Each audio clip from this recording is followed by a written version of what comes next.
बहुत समय पहले की बात है। रामपुर नाम के गांव में भोला नाम का एक गरीब किसान रहता था। भोला के परिवार में उसकी माँ बिमला, उसकी पत्नी राधिका और उसके 2 बच्चे राजू और रिंकी शामिल थे।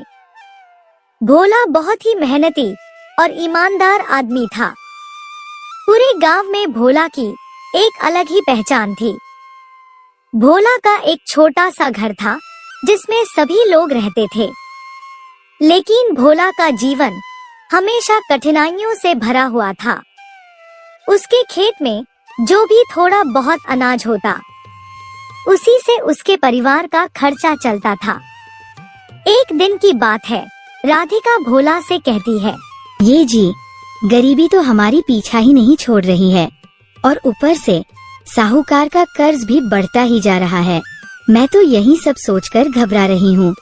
अपनी पत्नी की बात सुनकर भोला कहता है, तुम ज्यादा चिंता मत करो, ज्यादा सोचने से कुछ नहीं होगा।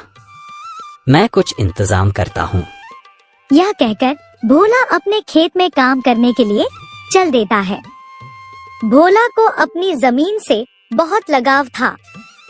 उसने अपने पिता और दादा के साथ इस जमीन पर पसीना बहाया था, लेकिन अब हालात कुछ ऐसे थे कि उसे जमीन गिरवी रखनी पड़ी थी। उस पर कर्ज का बोझ दिन पर दिन बढ़ता ही जा रहा था और साहूकार की कड़वी बातें सुनकर उसका दिल टूट जाता था।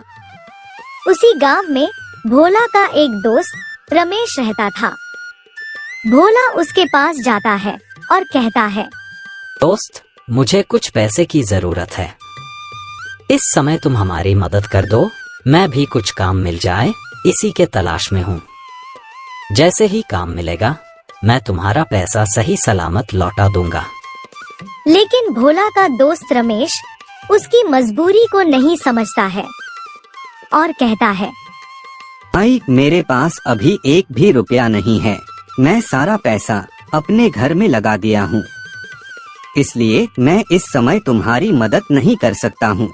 इस तरह रमेश अपनी मजबूरी बताकर पैसा देने से इनकार कर जाता है और भोला उदास होकर घर के तरफ चल देता है और घर आकर देखता है कि उसके परिवार के सभी लोग उदास होकर एक जगह बैठे हैं।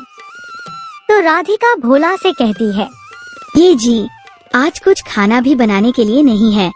राजू और रिंकी दोनों सुबह के भी भर पेट खाना नहीं खाए हैं और अब धीरे धीरे शाम होने वाला है। अब शाम को क्या बनेगा? मैं तो यही सोच सोच कर चिंता में पड़ जा रही हूँ।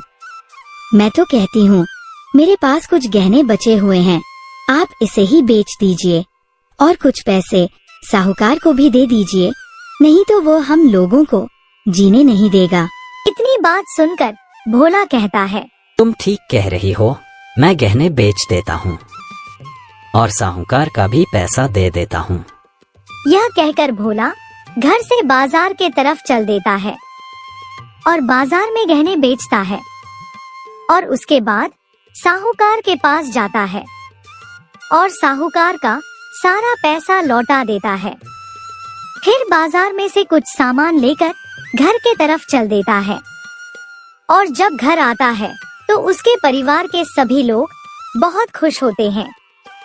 लेकिन भोला को अभी भी काम की तलाश थी।